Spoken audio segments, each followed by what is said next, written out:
D.R.C. What's wrong with your country?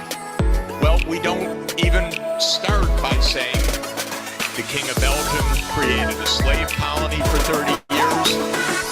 The government of Belgium ran the slave colony for another 40 years. The CIA assassinated your first popular leader, Mr. Lumumba. And I'm a Kingo. Yes, I'm a Kingo. I'm a Kingo. We have a world food system. It's based on large multinational companies. It's based on private profits. It's based on a very, very low measure of international transfers to help poor people, sometimes none at all. It's based on extreme irresponsibility of powerful countries with regard to the environment. And it's based on a radical denial of rights of poor people, as we just heard. It's interesting, you heard from the Minister of D.R.C. What's wrong with your country? Well, we don't even start by saying the King of Belgium created a slave colony for 30 years. The government of Belgium ran the slave colony for another 40 years. The CIA assassinated your first popular leader, Mr. Lumumba, and then installed another dictatorship for the next 30 years. And then Glencore and others now suck out your cobalt without giving you tax income. We don't reflect on that. We say, what's wrong with you? Why don't you govern properly? And so we have a system, but we need a different system. We cannot turn this over to the private sector. We already did about 100 years ago.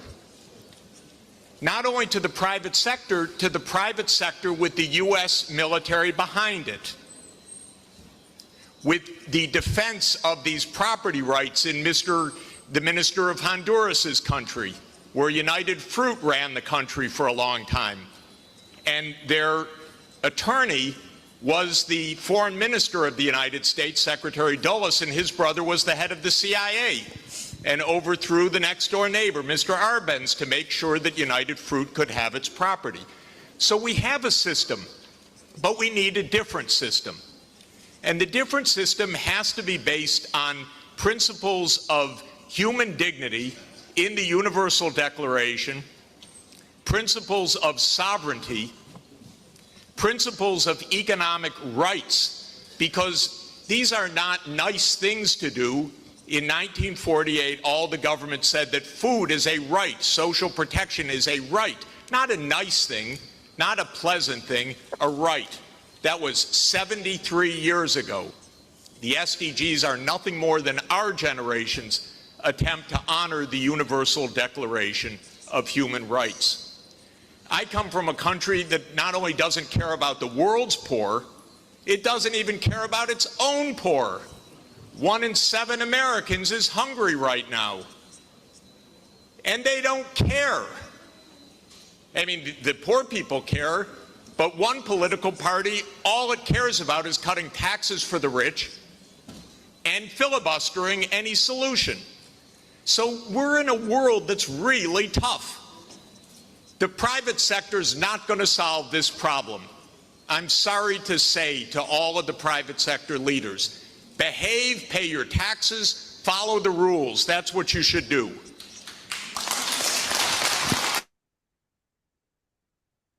Wow, what a very powerful speech by Professor Jeffrey Sachs, who more and more has been speaking truth about the system of global imperialism.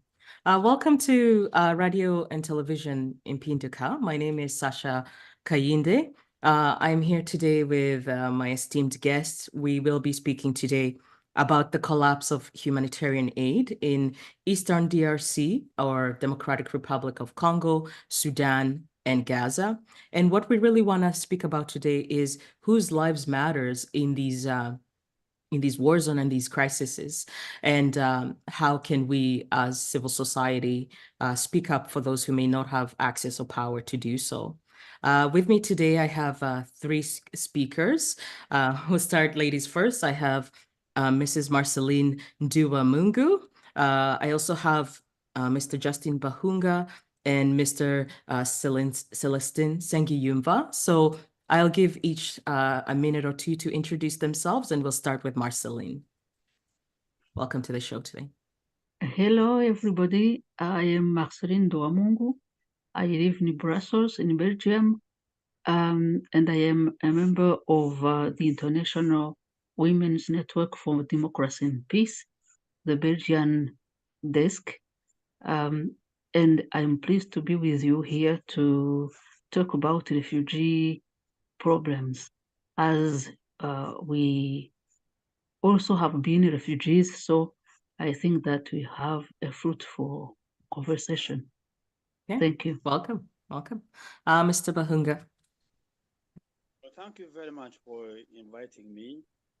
And I'm so happy to be with... Could you increase your volume or be closer to the phone a bit? Yeah. Okay, like this? Yes, Am much I better better? sound-wise. Yes, sound-wise, yeah. Okay, thank you so much. So I was saying my name is Justin Bahunga. I live in the UK, and I'm so happy to be invited by your program and to be with Marcelline Nduwamungu and Célestin Nsengiyumva. I hope we shall have a good discussion, which will profit our listeners, those who are listening to us now, and those who will listen to us thereafter. So thank you so much for inviting me. Thank you. And Mr. Célestin. Good afternoon, everybody. Good afternoon, Ms. Kainde. Good afternoon, Marcelline. Good afternoon, Justin. I'm pleased to be part of this panel to discuss the issue of humanitarian relief assistance, in particular for refugees and displaced persons. And I thank you, Ms. Kainde, for inviting me. Thank you. Thank you for being here. So I thought I'd give just a quick summary to our viewers. I know that many people have been watching what is going on globally, particularly in these war zones. We all know right now that Gaza, a part of Palestine, is also facing war with the state, or the Zionist state of Israel.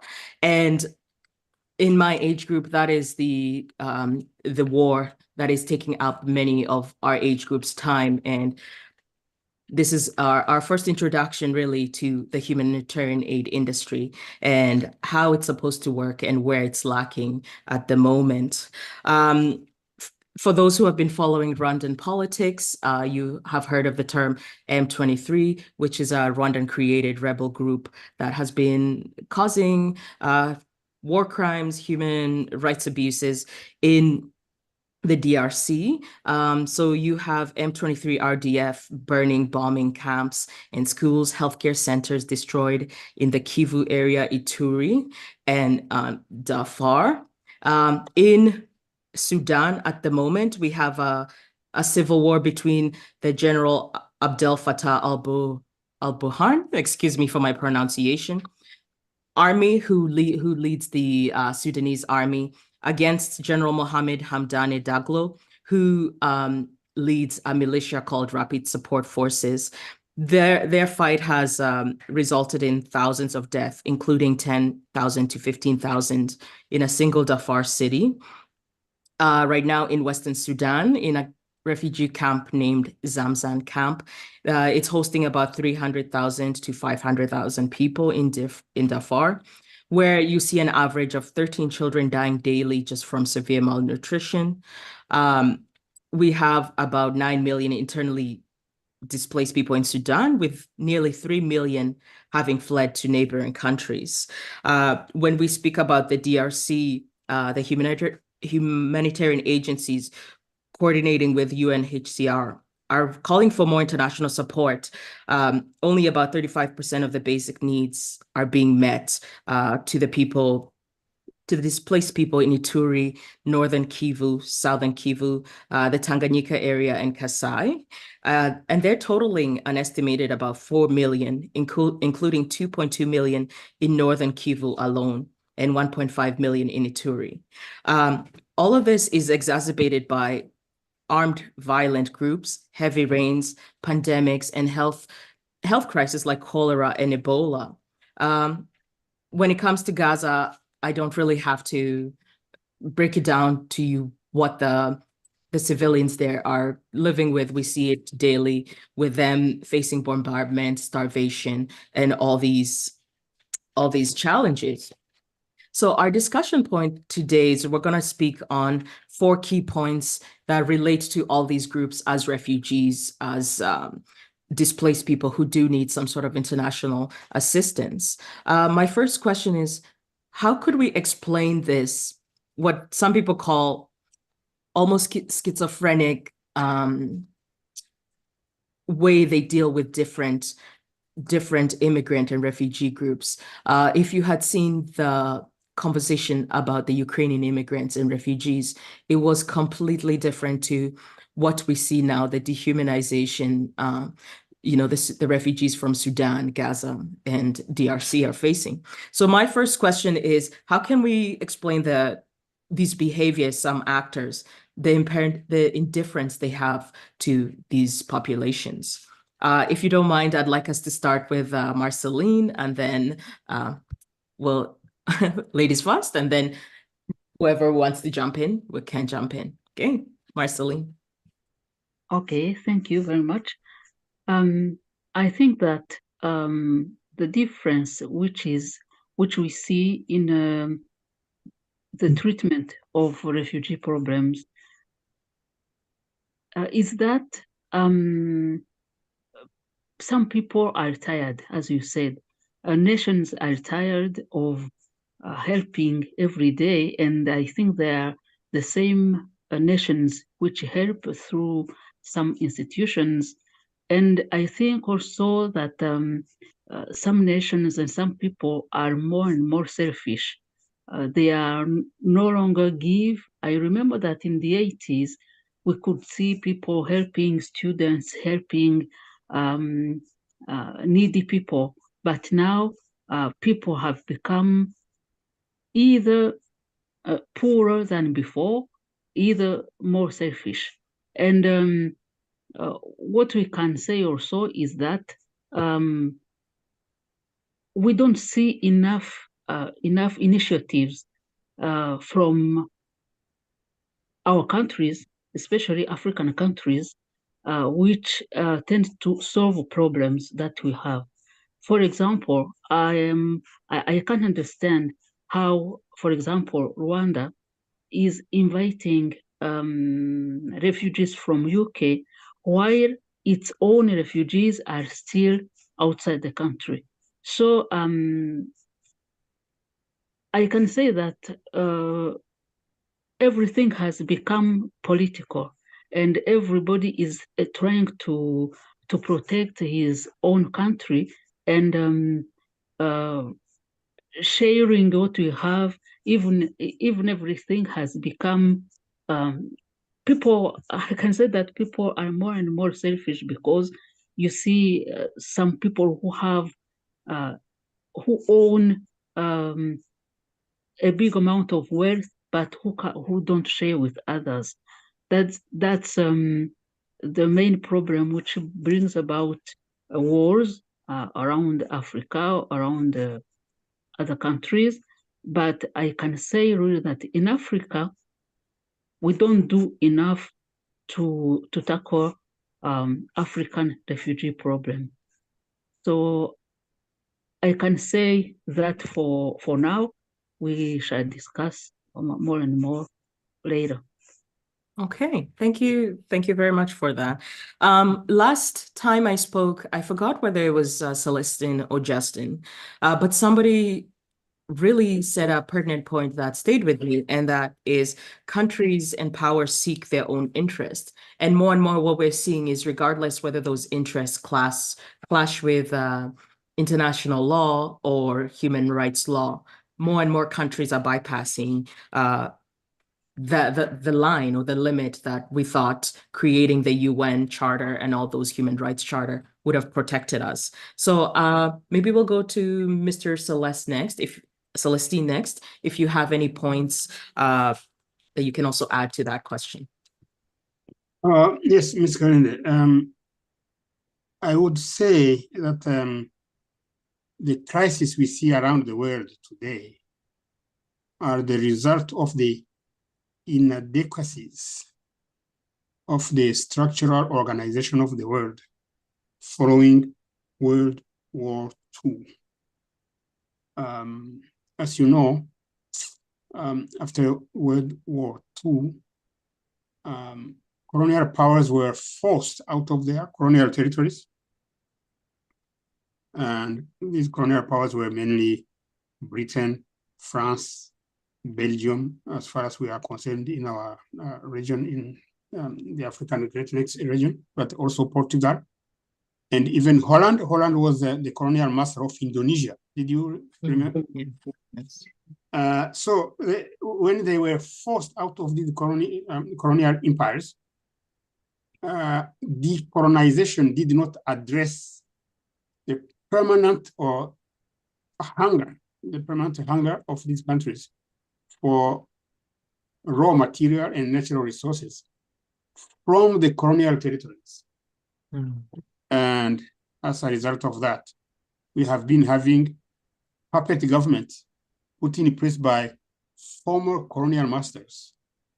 And these puppet governments did not have the popular legitimacy, and that is what is producing refugees today. It is being proceeded by the illegitimate rulers of our countries.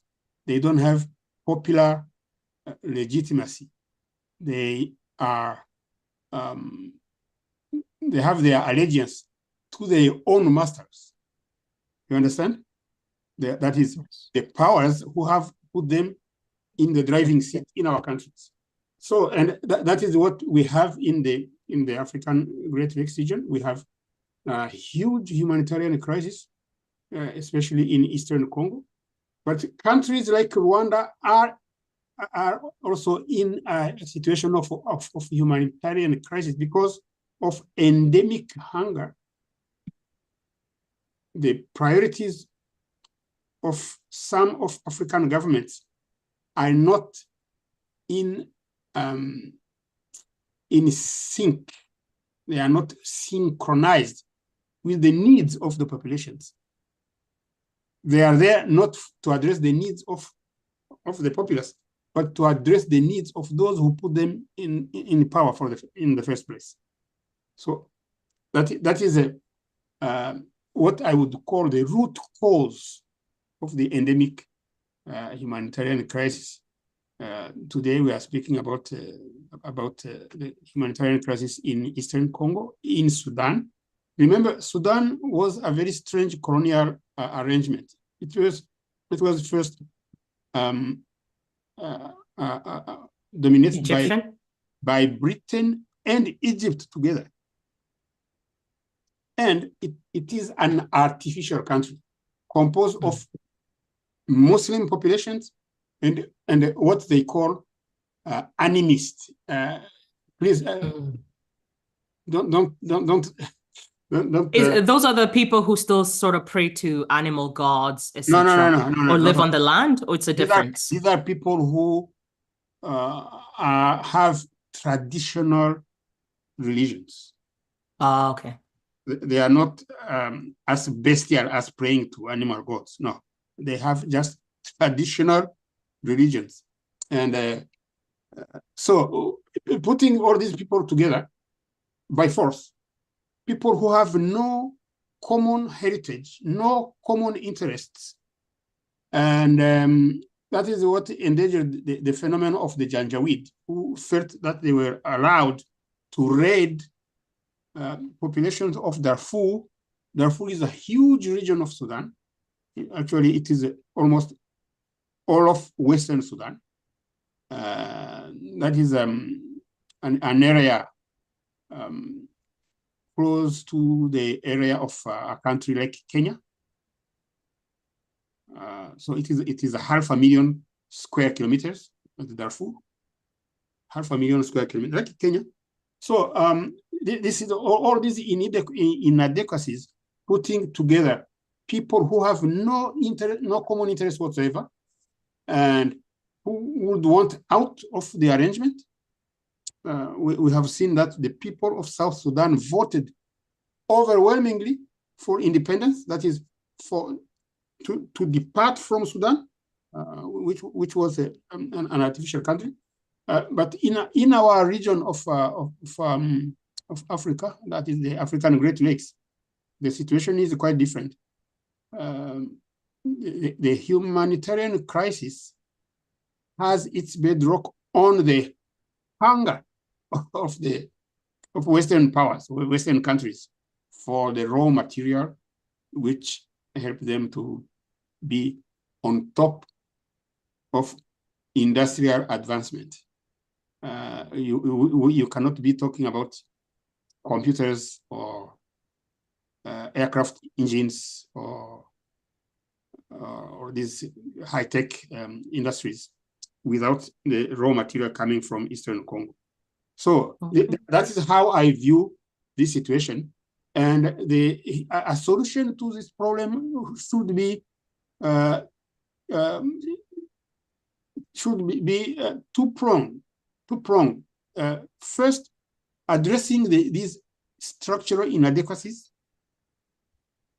like in Sudan, that is, for example, allowing a federal system, for example, instead of dismantling Sudan, but allowing different regions of Sudan to self-administer, self-govern.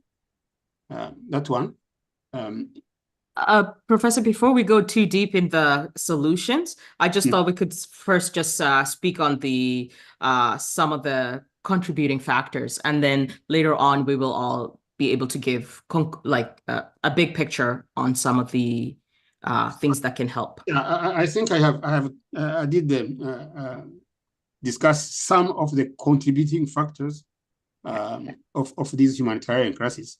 So you can take back the floor and okay, thank you. I really like your explanation of how the end of World War II did really change a lot, particularly in creating this idea of decolonization, which more and more people just call flag independence. You know, Africans were given a flag, a national anthem, and very little actual independence and sovereignty to own what they own, what is theirs. With that in mind, I would like to ask Mr. Bahunga if you could, with your point, does the fall of the Soviet Union in 1990, does that have any impact to the acceleration of all these wars that happened post 1990? If you want to add that question somehow, but give us your point on why you believe the system is so indifferent to what seems to be continuing in the African war theater. Thank you so much. I don't think that it's probably what I'm more aware, but the indifference has always been there. And I would like to give a little bit of larger context, a global or a larger picture of the Congo. You will recall that we speak of the 2.5 million people displaced in North Kivu. And put in the context of the history of the Congo, I would like to say that according to government official statistics, you have 12 million people dead since 1993, 12 million. And those 12 million, it is almost equal to the total population of Gabon, Botswana, Mauritius, Namibia, Equatorial Guinea, Seychelles, and Lesotho. You put them together, they are almost equal to the 12 million Congolese who are said they have died. And people not seem to be aware. And so that's one of the factors I think is awareness raising. It doesn't probably shock so much so that we know And I can ask, how many people do know, how many Africans are aware that 12 million people have died since 1993? And secondly, people will have to remember that during the colonial time, when Congo was under Leopold II, 10 million Congolese died because they want to forced to produce rubber, which was at that time, 1800, was needed. And you can link it to today that you have got these people dying because of the mineral-rich Eastern Congo. And you will know that what they call critical minerals in the East are essential for what we call the transition to cleaner energy. We wanted to replace the petrol, which was actually one of the key, a critical mineral in the past. And you will know that Congo has got 9 borders. And the only problem we have now is mostly these parts of the Congo in the east, which border Rwanda and Uganda. Number 2, we know that, and this report of the United Nations experts, that the plundering of Congo resources is the engine of war in the Congo. And they identified 85 multinationals and other local companies. And that, this report do say, these multinationals do fund some of these groups which are causing displacements of people or death. So, meaning actually, when we look at these, the other elements, according to, as Célestin was saying about the decolonization to battle done, we must also look at the issue of competition for resources, which was actually one of the initiations of the motivating factors for colonialism and also for slavery. Would you imagine that actually they say that slave trade, that 12.5 million people were transported across the seas to North and South America, and of course, 10.7 million reached the other side of the Atlantic.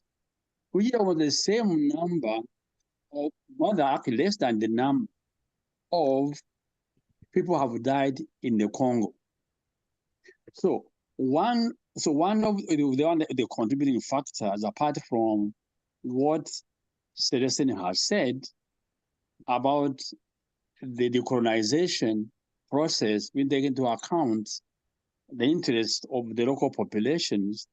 There is now the issue of competition for these critical minerals. And these local minerals, and even the politicians, are sustaining the war, which is called now the war economy, which is causing the wars and displacements of people.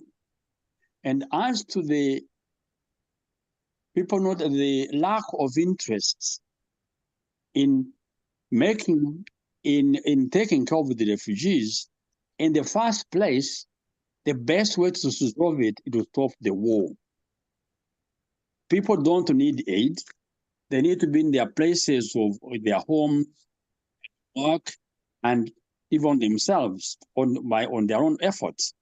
And indeed, I was listening to one of the ministers in the Congo, DRC, who was saying when they went, I think it must have been in Kichanga, where when people are telling the authorities, said, we don't need aid.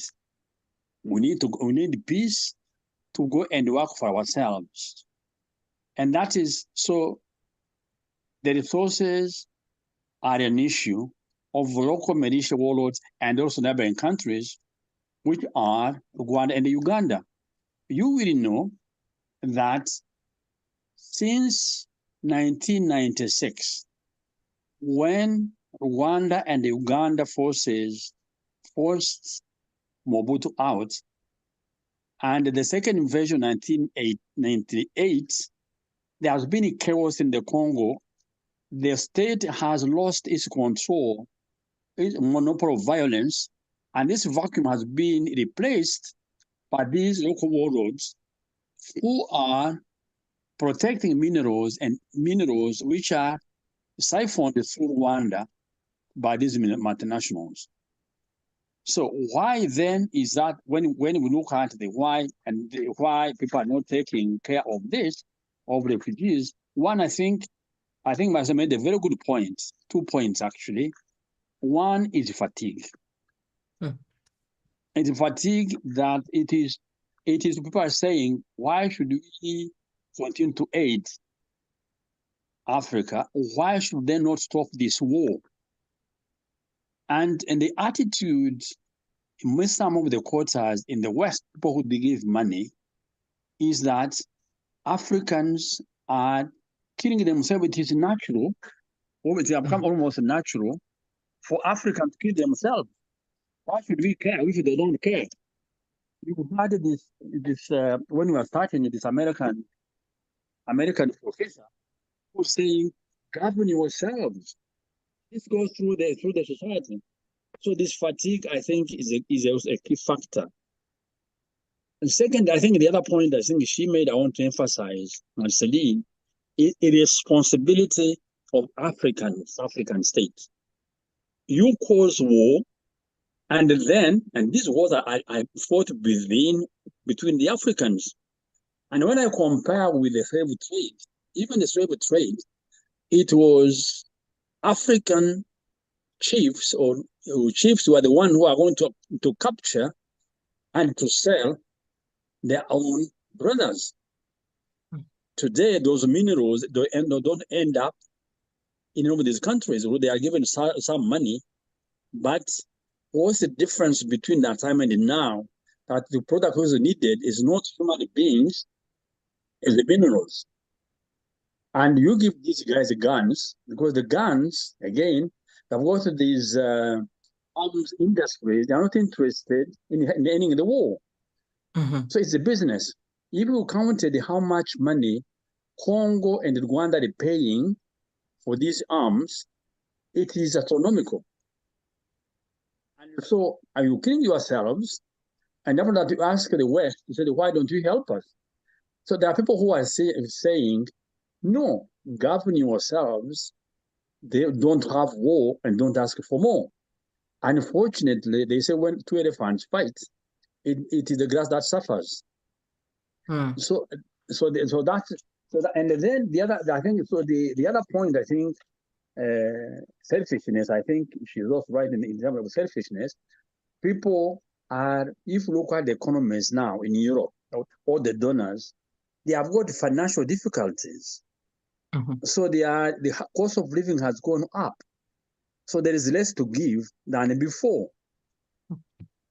And in a sense, sorry to cut you off, but in a sense that it creates and exacerbates the problem, because if the people who are stealing or looting the resources where the wars are happening do not have money as well, where can we expect the aid to come from? But also a question that I find myself wondering, who is hoarding the wealth?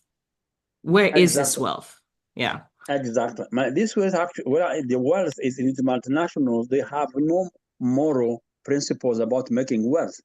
That's why I was giving the example of 10 million people were killed under Leopold II because they wanted more production of rubber. 10 million slaves were sent to Americas because they wanted cheap labor. And by the way, they resort to African slaves after the indentured servants from Europe, not many the poor people were going to Europe, servants, and the local indigenous were not able to produce what they wanted. So that's why they resorted to Africans. So the meaning, actually, it is not a matter of the race issue, is secondly to profit.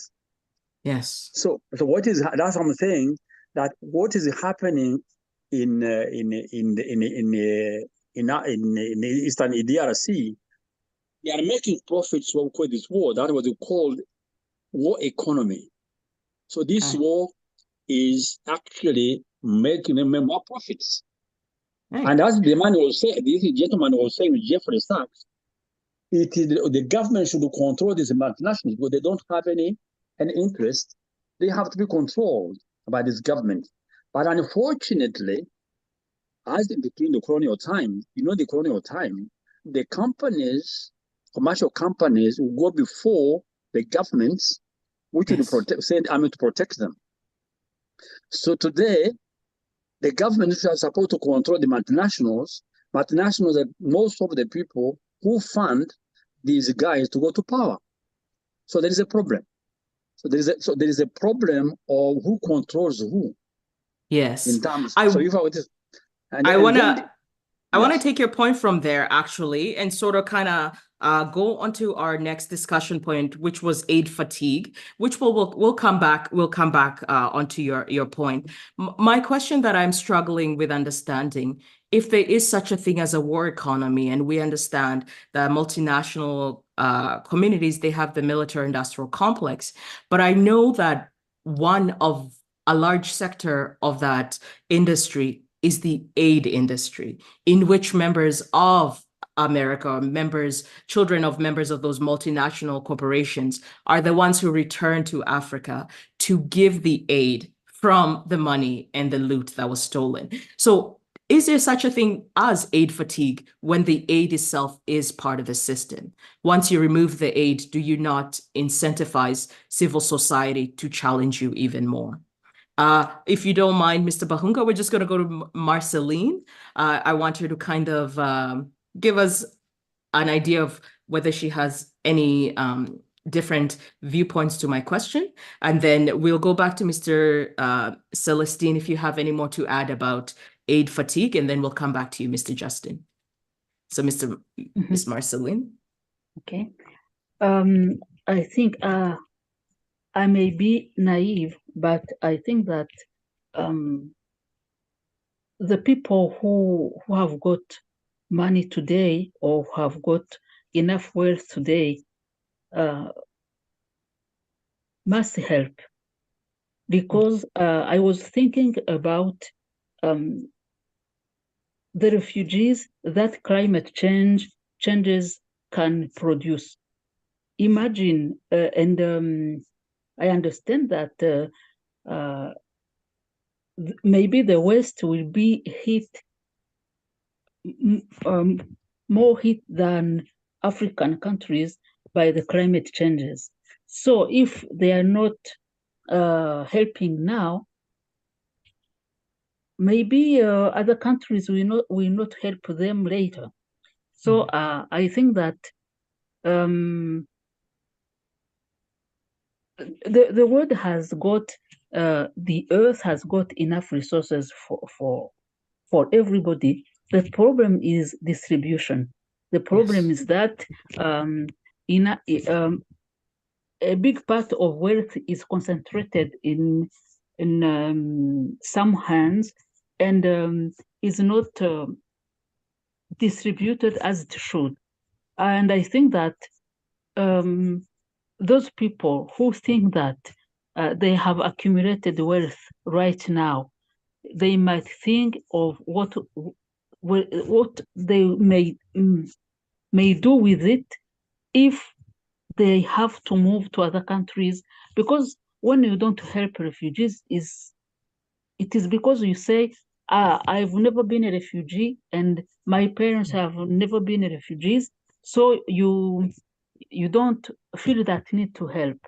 And I think that there is something coming and people are not taking the right measure of it. That is climate changes, which will produce refugees from the countries which feel protected now. And I think that being helping others who are in need may in return help them later. Thank you so much, Marcelline. You mentioned something that is really, really true, and I see it more and more with young Canadians. People don't want immigrants. They don't want a change in their economy, a change in their world, but they don't understand that you cannot face the consequence when the consequence is there. You have to try and attack the problem before it gets bad, it gets worse. So this war economy and this with climate change, we know will increase more and more immigrants seeking safe places and seeking wealth, which is for someone like me, it's frustrating because how do we even begin to unravel this when it feels like we're pushed against the wall? Mr. Célestin, same questions for you. Do you actually believe there is a real aid fatigue, or is aid itself part of the entire system?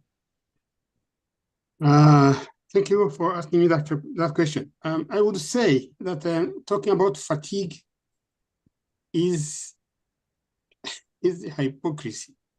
Oh, because those who talked about aid fatigue, that Africans should just stop fighting, they fail to address the real issue, the real problem. The real problem is their push to acquire almost free raw material for the industries which keep them on top of the high technology. So the only way to stop, to get the Africans stop fighting each other would be to reorganize the supply chain and to get the Western multi or transnational companies to accept or to adhere to the idea of acquiring raw material and acquiring minerals on commercial terms. That is the real value of the minerals. They must agree to pay for the minerals, not just to go and loot, just to go and grab. That is the only way to stop the Africans from fighting each other, because the problem of poverty which is prevalent in our region, in our countries, it enables the Western corruptors to find somebody who has suffered enough to want to move out of or to move above the poverty line by whatever means, including political power grabbing or grabbing minerals, looting minerals. So this fatigue is we should not be talking about fatigue, because they are the ones who are causing these wars in order to acquire, in order to take possession of resources. And as you know, we have the International World Trade Organization, which organizes trade between countries. They have never stopped. They have not stopped getting looted minerals into the system without remorse. So I think that may I ask, in that regard, how do you think the changing multipolar world might affect that? Or do you believe it is in the sense that if you have a player like Russia or China coming to DRC and say, we will negotiate with you, can then the Congolese state, can we then actually have more power in this system? Or just a question of curiosity. I would like to answer that question by telling you that the Congolese leadership, the Western powers would not let Congolese leadership negotiate with the Russians. They are not free to do that. But I think they would like to have fair terms of exchange. whether from Russia or from China or from anywhere, fair. But the powerful Western industries would find a way to sneak in and corrupt one or the other leader, not to accept any bargain with the Eastern power, especially as you know, when you take the Russian currency, it is not an exchangeable currency in Africa. Oh, I see. The ruble, the dollar rules Africa. The dollar is a global currency.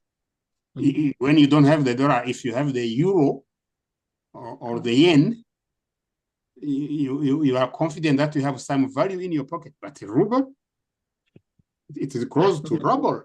in your language, ruble is you pronounce it very close to ruble. These countries are still struggling themselves, so they cannot help. They would like to help, but they can't, because you see, the Russian, as I said, after World War II, Russia was frustrated when in the late 1980s, when Russia lost the status of superpower. And they cannot regain it because China has now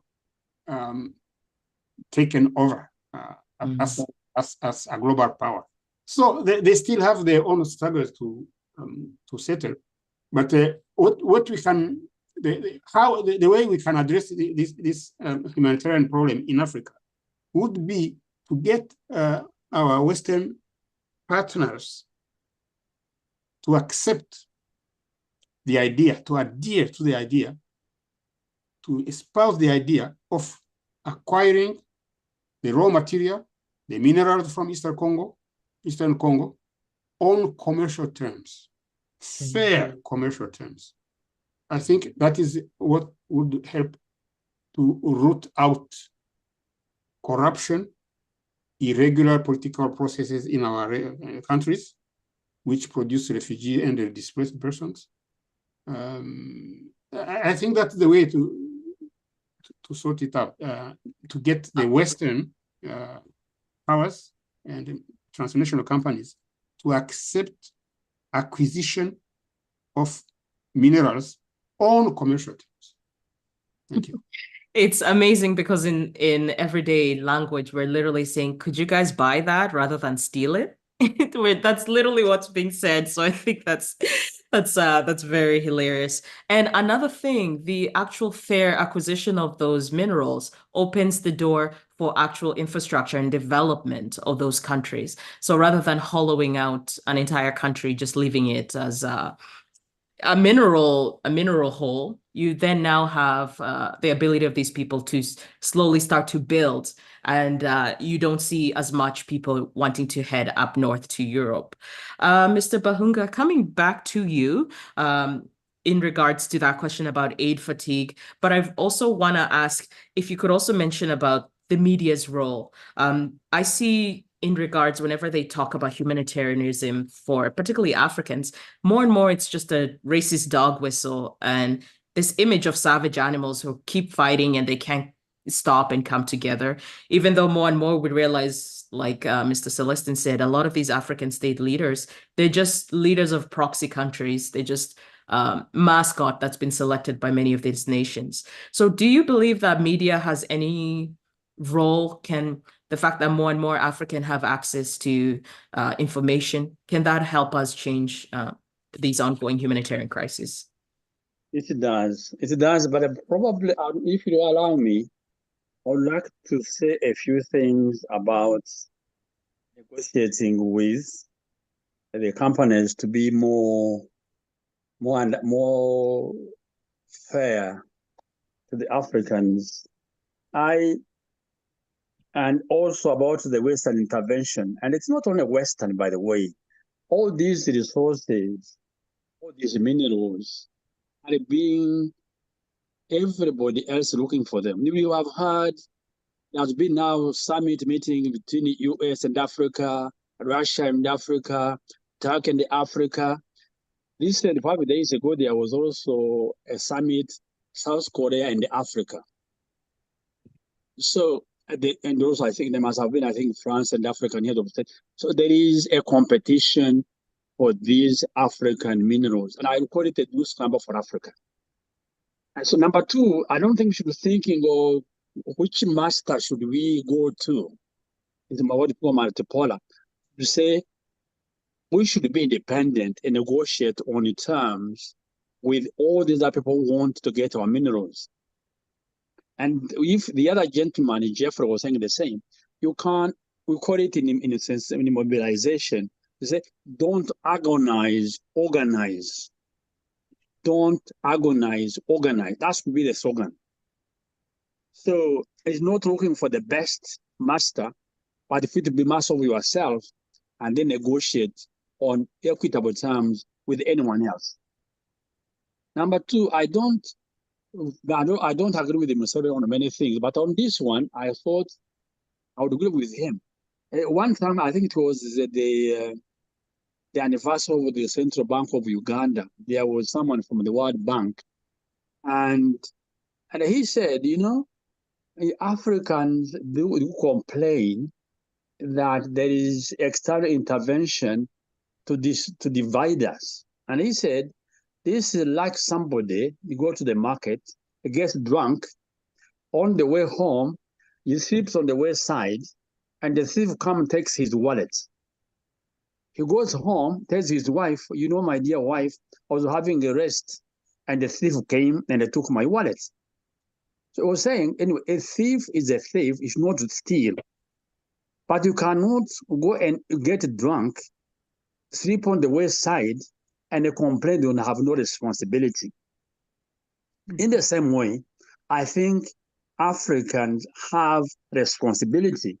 If you looked at, when you talk about the 2.5 million refugees in the DRC, in Eastern Congo, who is fighting? We said the two armies, the Rwandan invades Congo, great access to the minerals, and also to occupy, as they are saying now. And would you tell me that they don't have a response for that? You have to ask for money to come and help those people. Why don't the African, we know the culprits, why not put your foot down and say, don't do it? I'm glad, and I'd like to praise the SADC countries, which have said, no, we cannot accept this. So that's why I was saying, we have to accept the responsibility. Africans take responsibility for their problem. There is no morality in international politics. It's an issue of interest. And I was saying, these companies have got a lot of control over decision-making in their own countries. And in some countries, you cannot win elections unless these guys fund you. And when they fund you, certainly knows in America, definitely tell you what to do when you come to power. So the solution is ending the wars. And the second one is not having to get which better master, but to be masters of ourselves. So when we come to now we're coming back to the issue asked me about the media, how are decisions made, decision-making process? You know, when to end the slave trade, there are individuals who campaigned the abolition movement to end the slave trade. Colonialism to end, it was the same. So today, the media is the one that influences the influencers. You know, these countries on the top, they might be having their decisions to make. I take the example, for instance, of the deal between the UK and Rwanda to send refugees to Rwanda. If it was a country like Africa, it would have been done quickly. But because they have got the systems in place and the rule of law, it can prevent that. an active civil society. So, and the civil society will include the media. So the media is almost silent about the tragedy of the Congo. And someone was saying here in the UK, saying there's more publicity about refugees at Dover rather than the 1,000 or 1,000 people who have been killed in the Congo. How many people, if you want to sensitize people, do know that the Congo has lost 12 million people? That has got 7 million displaced. Has got now, since 2022, when M23 started fighting, they have got 2.5 million displaced. They have got more than almost 500 people have been killed. So the media has got the power to raise awareness about the problem, and the top leadership might not want it. I was saying like it was happening with the government here, wanted to send people to Rwanda, but they could touch the public. I think the public has got power here in these countries to lean on their politicians to say, please don't. But also, these multinationals do depend, and Célestin has said, local warlords in the DRC right now. They have got 135 armed groups, and these, some of them are just to protect the minds of their bosses. And this, of course, we take to the government of Congo the responsibility in the absence of the state, sense of the police, the sense of the army, of the judiciary, to end impunity in these areas. But of course, the other point is, of course, the regional dimension of interference by neighboring countries, especially Rwanda and Uganda. So if the media could constantly raise awareness about this human tragedy, as you know, the Second World War, there were 7 million, but now about 10 million.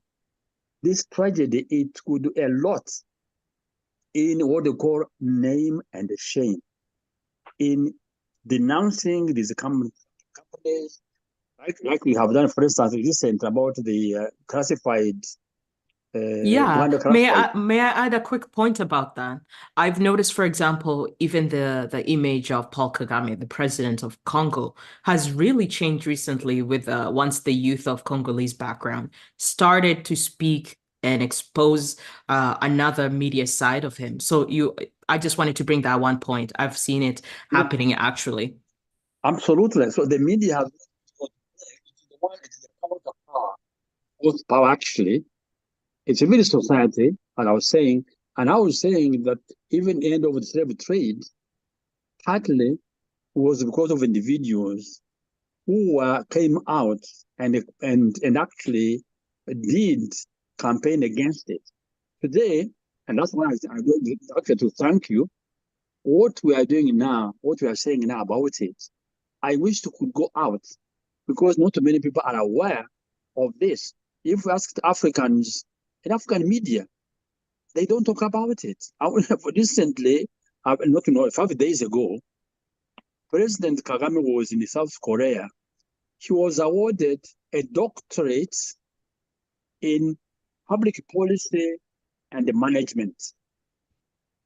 Doctorate. And it is this Yonge University, one of the three top universities of South Korea.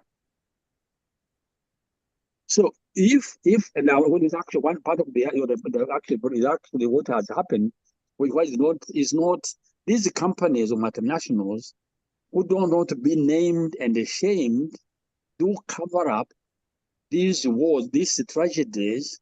Whether if they did, they would have a problem. So I also think that one, its machinery, public has got a role to play in trying to put under carpet the tragedy, and those people who are interested in continuing through to Congo prevent it to be happening, because it would attack their own clients. Actually, there was when this mapping report came out in October 2010. There was one of the public relations office firm here. It was recorded by a journalist undercover, and he said, "How do you accuse our client of genocide?" So there's also this element of public relations firms which do play down the tragedy, and of course, if it's played down, even the donors don't give the money. So fatigue is only one element of not having aid. So there are many elements where as I said, there is fatigue, there is a lack of awareness raising through the media. There is also these multinationals that play down. There is also these governments who also are under a spell or controlled or influenced by these big influencers, and want to cover up this problem so that the publics in the West can be aware and ask their government to account. That's the media, to answer your question, the media has a big role to play. Oh, thank you. That point you mentioned about even members of the West demanding accountability from their own leaders is such a big point.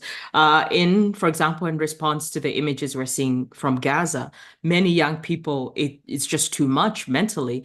And so you found them now even wanting to become involved in politics and international politics in some things previously they would not have really cared about. But sometimes, like you say, seeing is believing. When those images of suffering are so in front of you, we're now seeing even young middle-class rich children who are comfortable in the West starting to say, I don't want this done in my name or in my image, which is a very powerful thing, I think. It is. Okay. Exactly. So I was just gonna bring in back Marcelline. We're just gonna start rounding up our thoughts. Same question for you. Do you think media is important here? And also, what are your thoughts on creating accountability and stopping this impunity? I feel like our leaders and really a certain elite class in Africa has become very comfortable with this entire system of imperialism, colonialism, and just warfare. So what are your thoughts on creating accountability? And also, as Rwandans, how can we help some of our family members who will never have access to this humanitarian aid? Okay, the floor is yours, Marcelline. Yeah. I can salute the existence of independent media, but you can see that more and more media are bought by multinationals, and so they don't report as they should. But there are some which are still independent and which can bring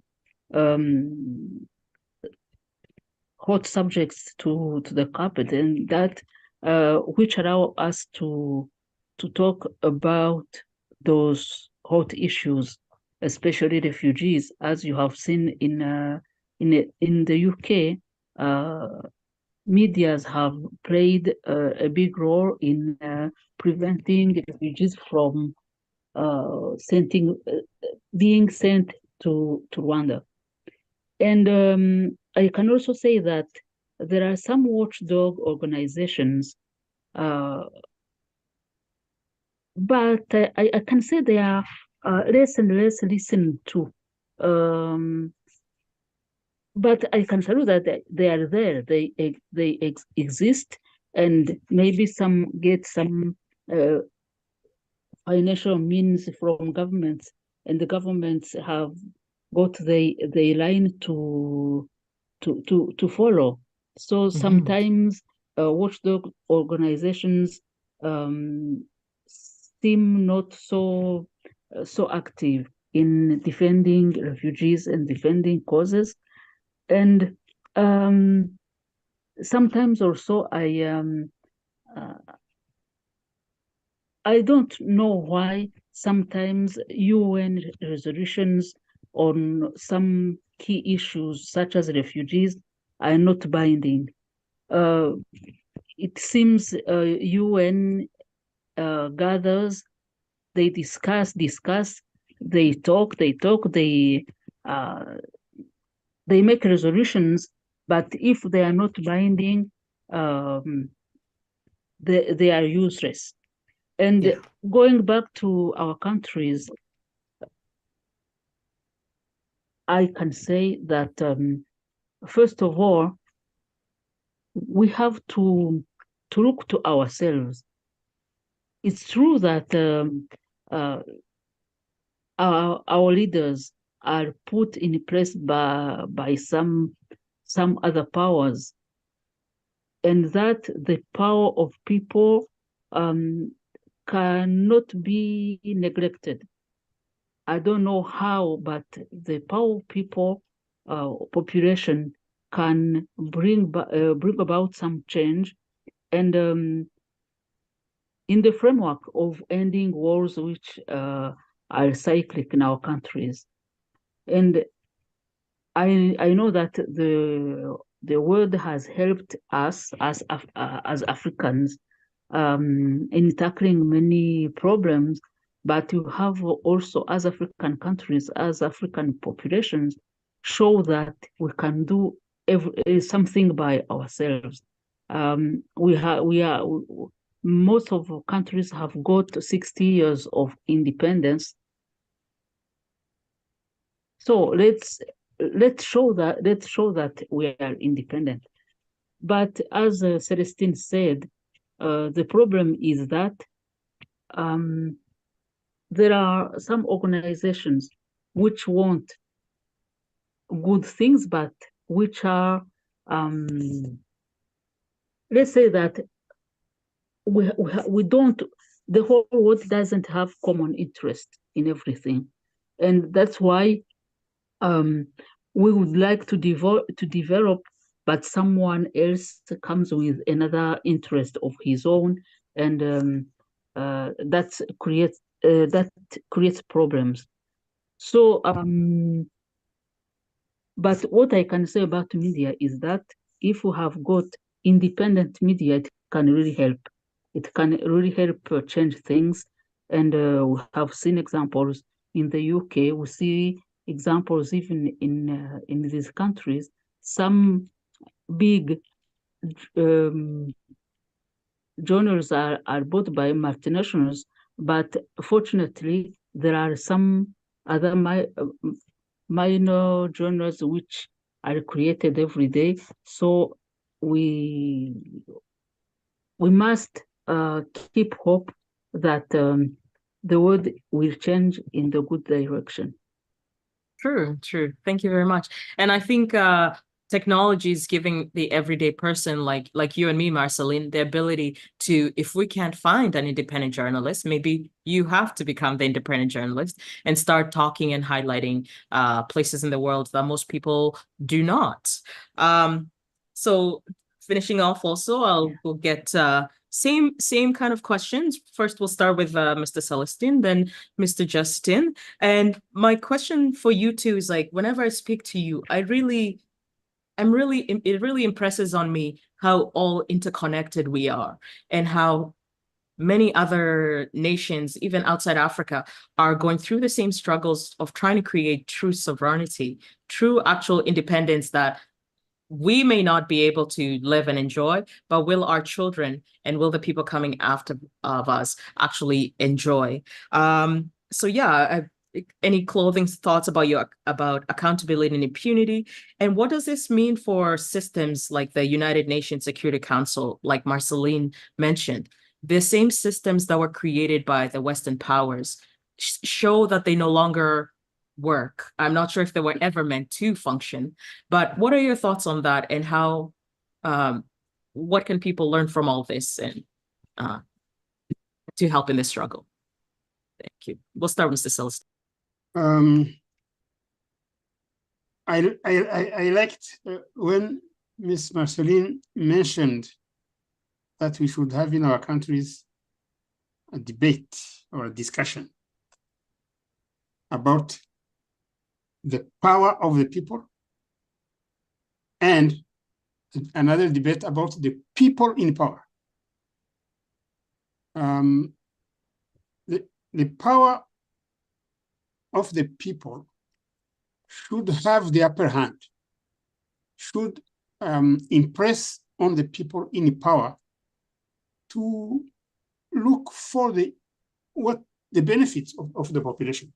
But talking about the United Nations, and there is an organ of the United Nations called the Security Council.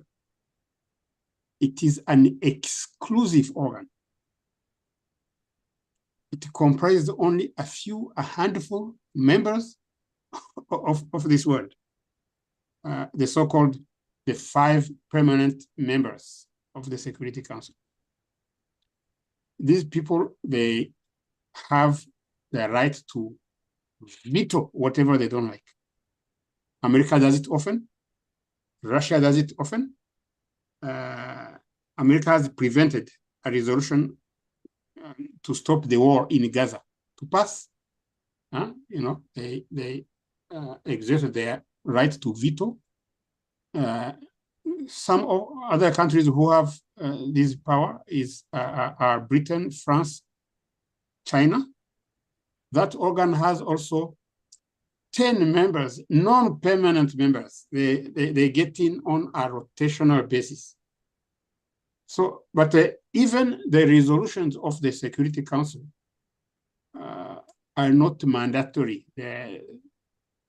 Israel has been violating resolutions of the Security Council about the situation in Palestine. So the United Nations, as useful as it is, it has now become somewhat redundant. It is still useful. You know, we have an organization like WHO, like UNESCO, like UNHCR. These are very useful organizations. But the United Nations, the umbrella organization, has become more or less redundant, and it needs reform. Reformation is needed to get the United Nations to work for peace in the world. And peace would mean that the end of wars, peace would mean the end of oppression, peace would mean also the end of unilateral exploitation. Peace would mean that the powerful in the West stop bribing African leaders into oppressing their own population in order to extract minerals and ferry them to the north, almost free of charge, with our African leaders just getting some commissions. You see? So this should be what the world must work towards, this kind of global arrangement. But it will need the permanent members of the UN Security Council to cooperate. And they would cooperate only if their interests, national interests, egoistic interests, selfish interests are catered for.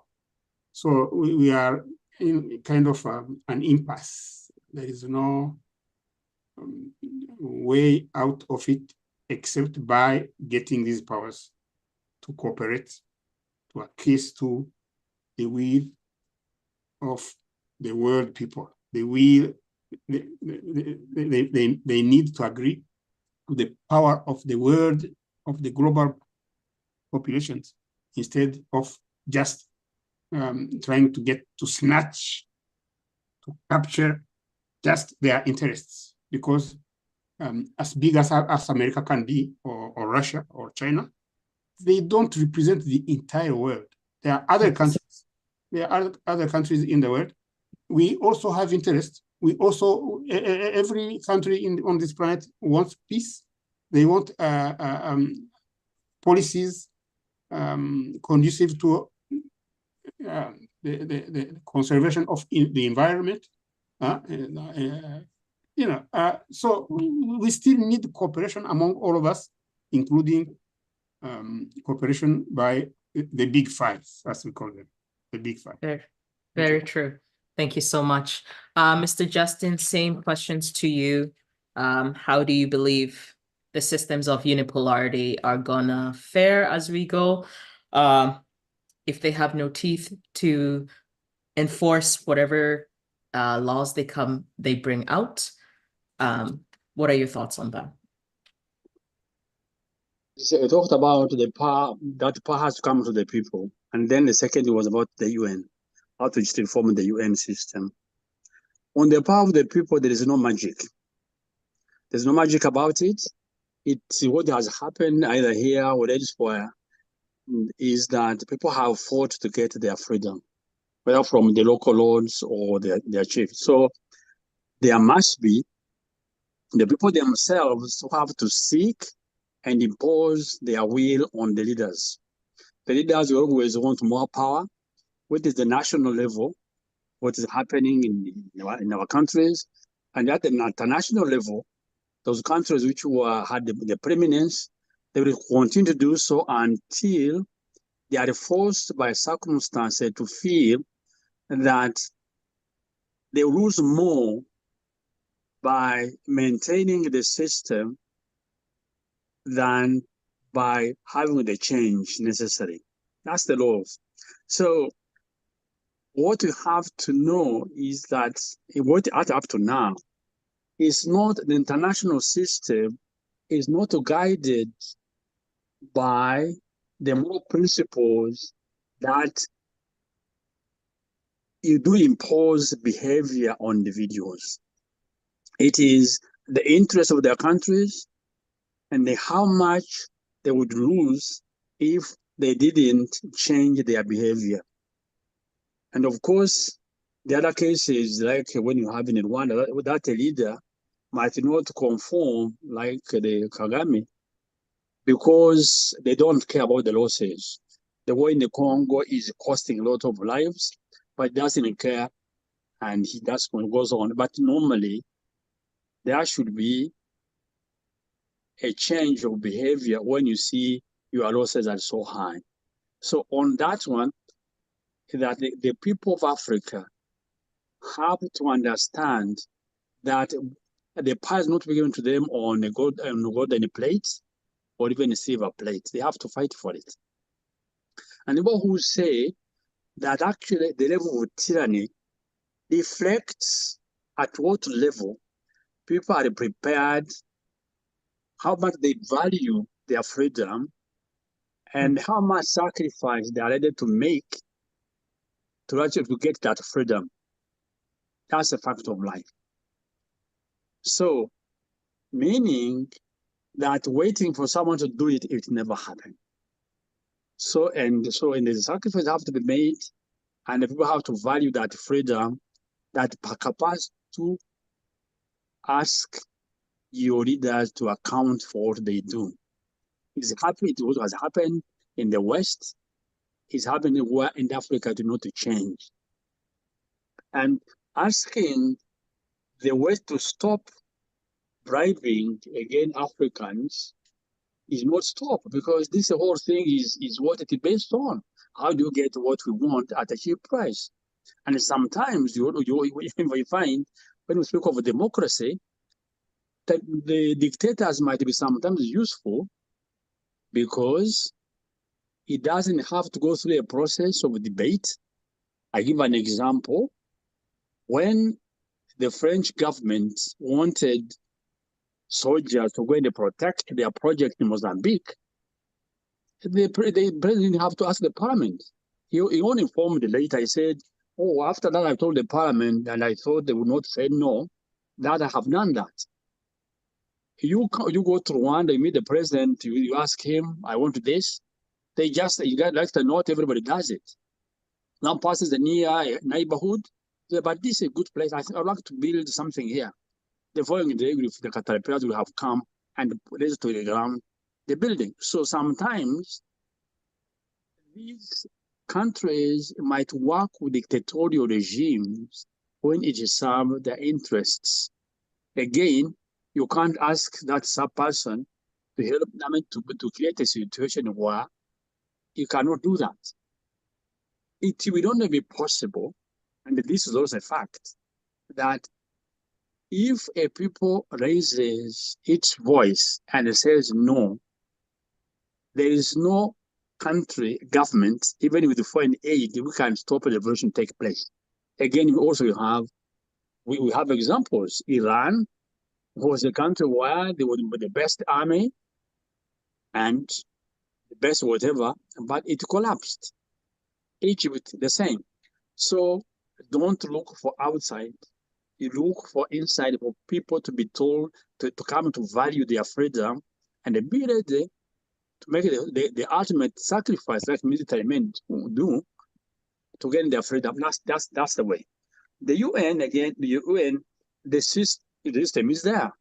And it was made in such a way is to profit the North. Again, to change it is not to come by being very kind.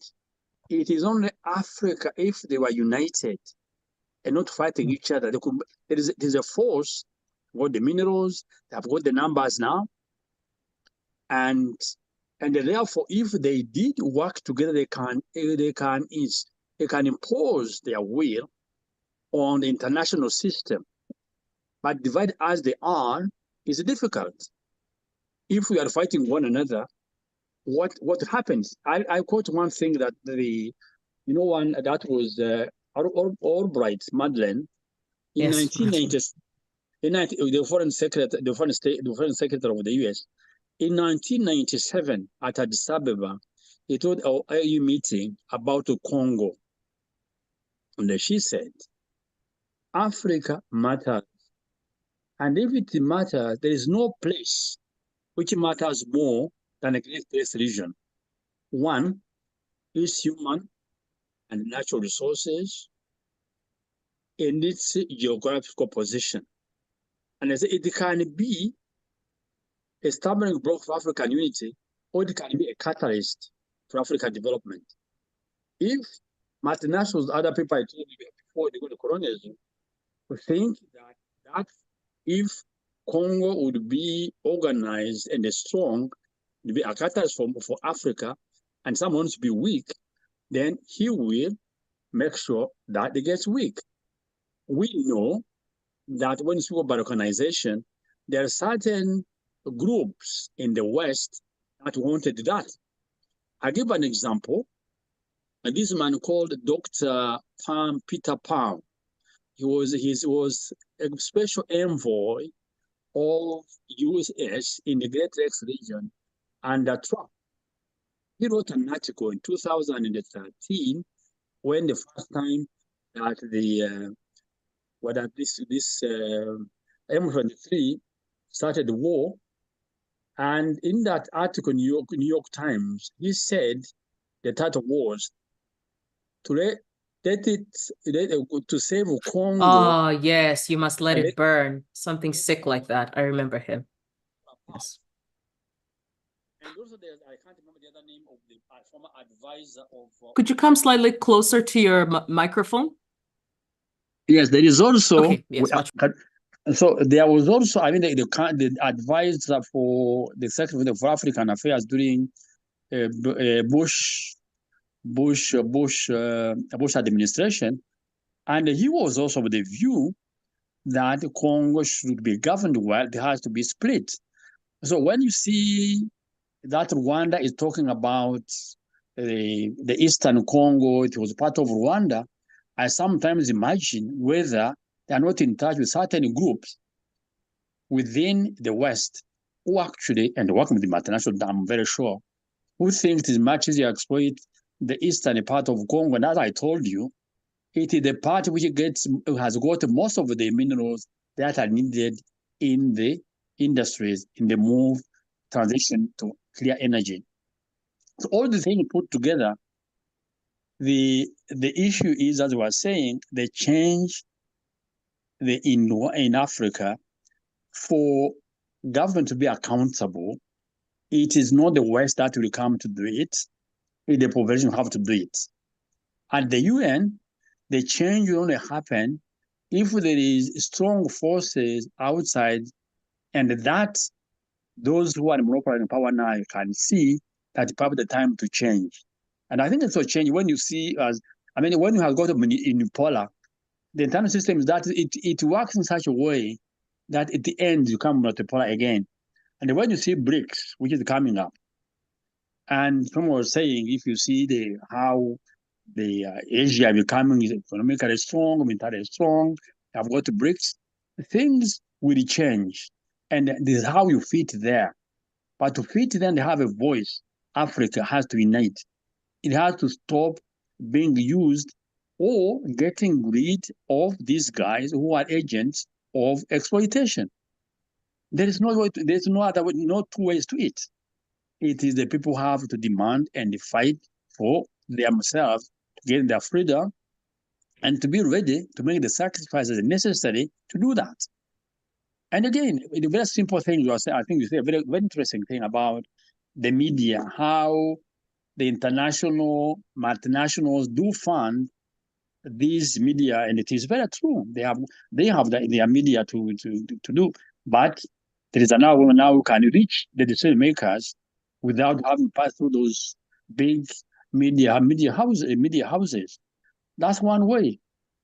So, and I'm very glad that the young people like yourself, you pass the message to the rest of the young people that don't organize yourself. Thank you. Yes.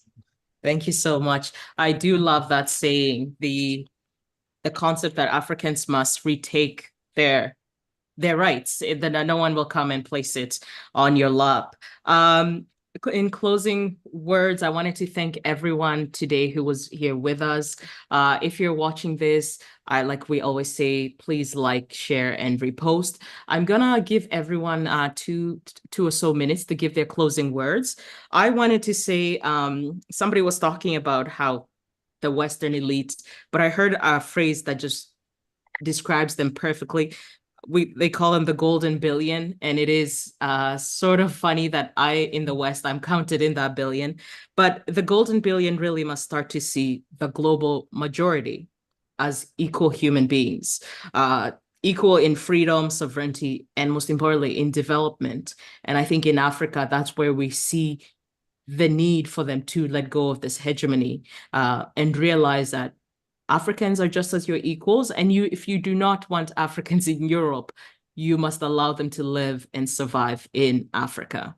So we'll start again how we were. Marcelline, if you have any closing words for us, thank you so much again for sharing your afternoon with me, to all our speakers. And yeah, so. I thank you very much for inviting me and for allowing me to expose or to give my ideas on refugee issue. Of course, there are so many things to say on it, and I hope that in the coming days we shall again have a good discussion like this. And I thank you very much for organizing this. Okay, Mr. Célestin. Yeah, thank you very much. To end our conversation today, I would strongly advocate for unity among us Africans, because whatever I cannot achieve alone, I'm sure that we can achieve it if we get together. And I also wish to vehemently denounce the idea of those peddling that Africa should split even further into smaller entities, that Congo should be divided into different smaller national units. Because, friend, nobody is talking about America being split into several countries. I have never heard anybody advocating for Russia, which is the largest country on this planet, to be split into different national entities. The same goes to with Canada. Canada is a large country. And empty. Really going from coast to coast. Nobody has been asking that British Columbia should be independent from the rest of Canada.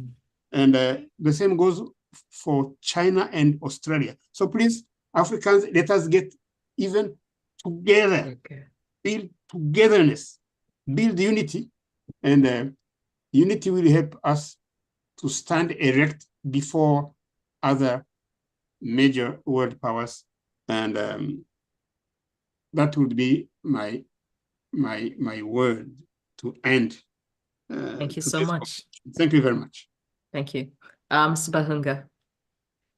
Yeah, I would like to say, and a demand, and not a demand actually, the question appealed to you to make this information available in the question of Congo, because it is so much hurts me that you have 7 million, 10 million people have died, and then there is no echo about this. That you have 7 million displaced, and then it doesn't make headlines. And you have a situation where I was just stunned to see a young child running to this displaced places in the Congo. The property he had in his hands was a notebook. We see the physical plight of these people, but we rarely think of how much have destroyed the future of these young people. Number two, a war creates animosity, it creates rancor. We have to think of how we manage the after of this war. No one wins war. And these things, and I was saying awareness raising, this must be raised to the highest where we can. And if there is anything, and ask anyone to get it through the media to raise awareness about this. Because the refugees is a symptom. The problem is war. The problem is the poverty. War, as we see now, the Africans fighting fellow Africans, Africans killing other Africans. You don't need someone to come and tell you, don't do it. Or if you had done it, again, help me. Someone was saying again, he said, someone beat his wife. Someone is an example. And they come to blame everybody else. Says, why didn't you stop him from beating my wife? Well, it's not, you should not have beaten your wife. So we have to stop blaming other people, and we have to take responsibility.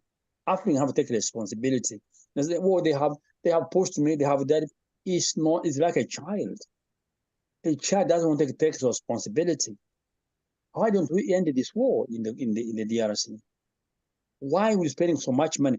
You know, I will hear the figure that saying they need $2.6 billion a year to sustain these people in the displaced camps.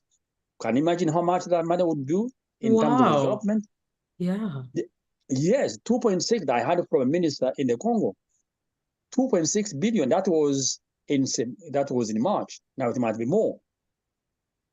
And people, so poverty is these African leaders who are simply bribed to get a crumb from the resources they plunder and they say to the West. Is a criminal.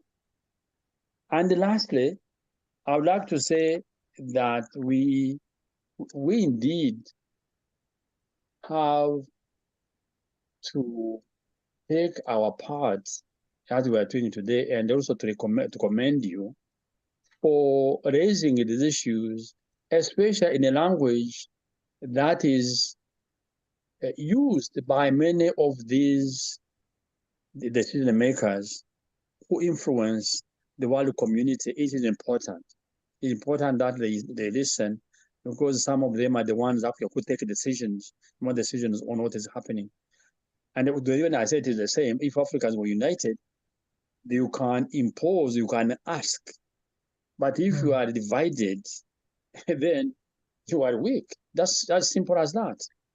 Sure. So for this actually sympathy to the Congolese refugees, displaced people, and you hope that M23 will be defeated very soon. We can regain their homes and live a normal life like everybody else. Thank you very much for inviting me.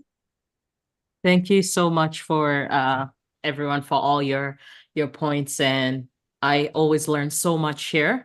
And like I said again, this is Radio TV in Pinduka. My name is Sasha Kayinde. Please share to all those who, well, please share to anyone. This is a very important message to be spread. And like Mr. Justin Bahunga just finished with, the moment that all Africans realize that our interests are the same. This is one of the few times where you realize divide and conquer is just that, a tool to divide us and conquer the African continent and its people. So thank you very much, everyone, for your time today.